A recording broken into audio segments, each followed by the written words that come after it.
Hello everyone, my name is Caitlin and you're watching Likeable Cocktails. Yes, I am back ready to make more cocktails with you guys at home. I took a little time off because sometimes there's just more important things going on in the world than mixing a cocktail and posting a video. With that being said, it is Pride Month, and being a proud member of the LGBTQAI+ community, I wanted to use this platform to shed a little light on the history of Pride.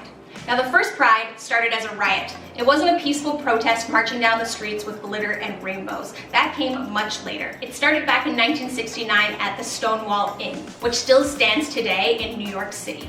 It's an icon, it's an institution, it's a place that should rightfully be in the history books.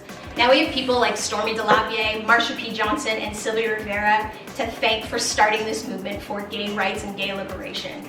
Now these were Black and Latina trans women and men who decided enough was enough and wanted their seat at the table. Now I have these people to thank for letting me do my job every single day. I started bartending 15 years ago, and as a member of the LGBTQ community, I found it difficult sometimes to have conversations with guests sitting across from me at the bar top. I would get asked, do you have a boyfriend? Oh, you must be married by now. Are you seeing anybody? Can I get your number? And as a young bartender, I was actually really nervous to kind of come out to my patrons. I didn't know what people were going to think of me. I didn't know how people were going to react. So I would either say, oh no, I'm too busy to date, I work too much, and every excuse in the book. But people like Marsha and Stormy and Sylvia, they really stood up for what is right and what I'm able to do now in my 15-year career. If it wasn't for these BIPOC trans activists, I don't know if I could be standing behind this bar and making cocktails for you. I'm so lucky that I get to travel all around the world and spread messages of high spirits, literally and mentally, and get to make cocktails for a variety of people. Now, it isn't always easy. I find myself sometimes having to do a Google search before I travel somewhere to find out if being out and gay is accepted in somebody's country. And it's kind of unfortunate that I feel like I need to hide who I am. I mean, I'm very lucky that I am somewhat femme looking. Mind you, the toque and the camo kind of give it away. But a lot of the times, people just assume right off the bat that I am a straight woman. And I'm actually pretty lucky that way because I can kind of fudge my way around it. Or if I'm out with my girlfriend, we'll often get asked like, oh, are you sisters? Are you best friends? It's never, oh, are you guys partners? And I think sometimes the straight community kind of takes that for granted. And it takes a lot of courage and strength to kind of own who you are. But there's so many people in our community, especially our Black trans community, that get absolutely looked over, they get beat up, they get killed.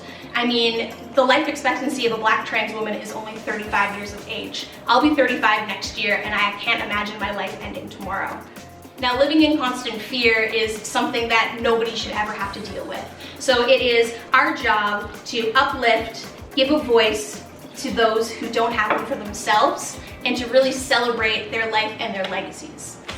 Now, some people may say, Caitlin, just make your drinks, be quiet, nobody cares about your personal views. Well, I am a proud member of the LGBTQAI+ community, and it makes up who I am every day. I can't turn off a switch. So everything I do, even making cocktails, is woven into my LGBTQ community and pride. So as I finish up my cocktail here, I let you know what I'm celebrating with this month. I'm calling it the Stonewall Was A Riot. You have equal parts Cîroc coconut and Tanqueray number 10, a little splash of simple syrup, some citrus, both lemon and lime, about 1.5 ounces of coconut water as well, capped off with a lot of ice, and topped off with a little Cava, because it's not a celebration unless bubbles are involved. Give that a quick but a light mix just to incorporate everything together. To finish the drink, just a wheel of lime right on the top.